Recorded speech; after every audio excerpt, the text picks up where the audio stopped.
Welcome back, everybody. Today I'm going to talk about the CCI Phantom. Like I did a little while back with the Tippmann 98, I'll do this in two parts. Part 1 will be a general overview, review, look at the gun, and Part 2 is going to be a look specifically at the setup I'm using on my Phantom. So first, a general overview. This is the CCI Phantom. It's a Nelson-based pump paintball marker. So because it's Nelson-based, the layout is in a single tube. In the back you have the valve where the air is kept until it's fired. Then you have the hammer with a mainspring and then the bolt. When you pump the marker, the bolt goes backwards, catches the hammer with the sear, and compresses the mainspring. You bring the pump arm forwards. Now the sear has pulled the hammer forwards. You pull the trigger.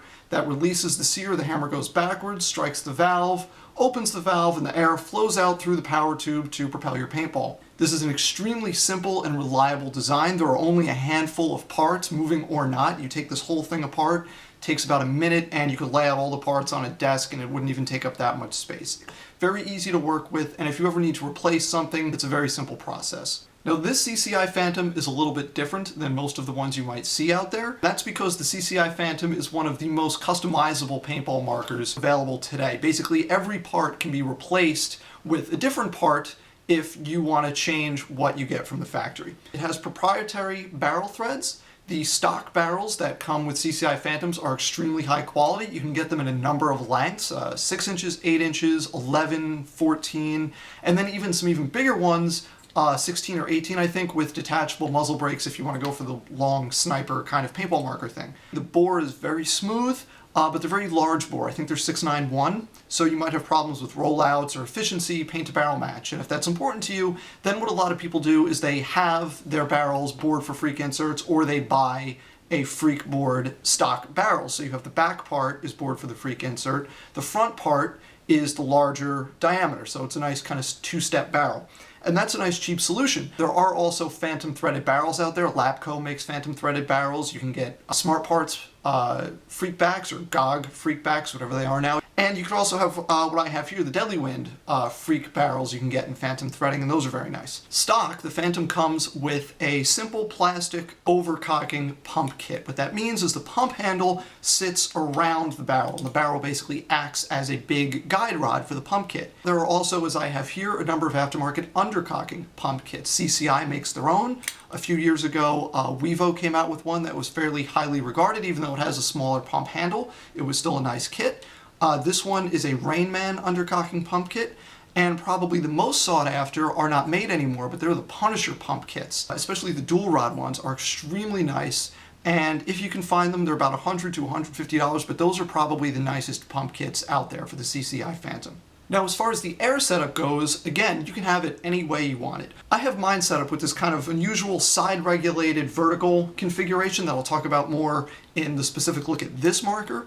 But just in general, you can get the Phantom with vertical air. You can have a valve body with the ASA coming out, sticking out the back at a slight angle for rear air, or you can run a bottom line to the side tapped valve body and run that either bottom line with the tank coming out the back, or Hawaiian with the tank coming out the front, as I do on several of my markers.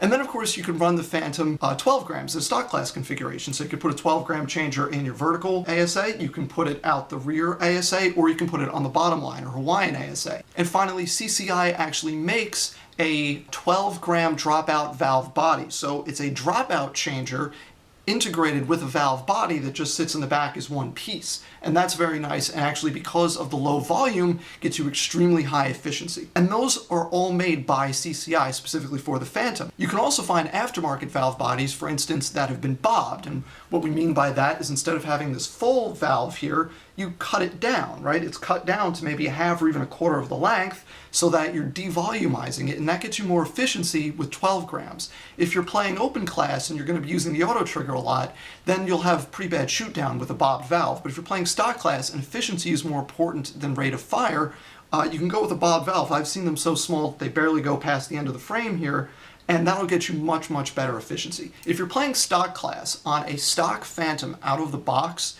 you should expect at least 30 shots out of a 12 gram, which is really excellent out of the box performance. With work, I've seen Phantoms that can get 40 or even 50 shots on a 12 gram. So this can be an extremely high performing stock class marker with a few modifications. And out of the box, it's an excellent performer as is. Let me talk about the bodies next, because I have on here a center feed stock class body, okay, stock class feed right down the middle.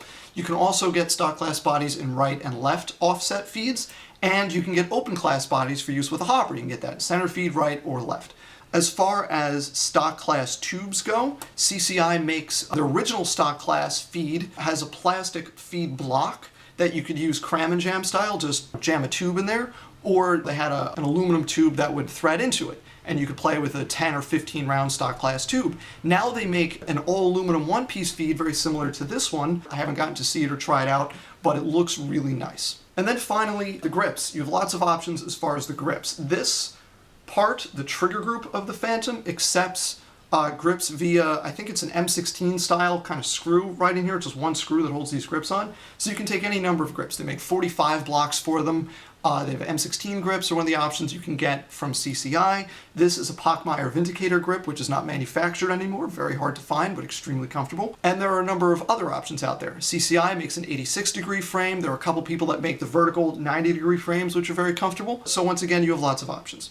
Now, as far as problems go, they are few and far between. Probably the largest drawback of a CCI Phantom compared to most other pumps is the relatively rough and heavy pump stroke. Nelson-based markers compared to Sheridan's tend to have heavier, rougher pump strokes. And the CCI Phantom tends to be heavier and rougher than Nelson's in general. I don't know why that is, but it goes away over time as you break in the marker. An undercocking kit also tends to help, because even though with an overcocking kit you're using the barrel as a bit of a guide rod, it's still not all that stable, so you get a bit of side-to-side wobble. When you have a kit like this that has a dedicated guide rod in it, you get much less side-to-side wobble in the pump stroke, and that helps the stroke be a little smoother and a little easier.